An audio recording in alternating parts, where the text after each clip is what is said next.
कबो ना सोचल रही देबू ऐसन तू जखम जाय जानी करी हो दफन ओढ़निया बना के कफन।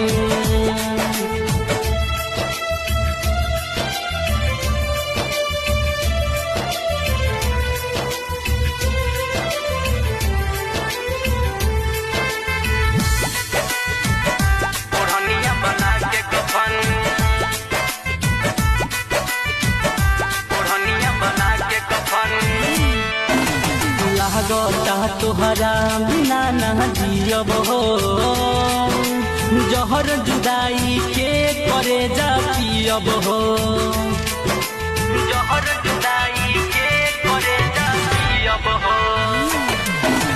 दिलवा के हमारा तू ही तो रहलू हसीना हो कह तो देखा दी चीर के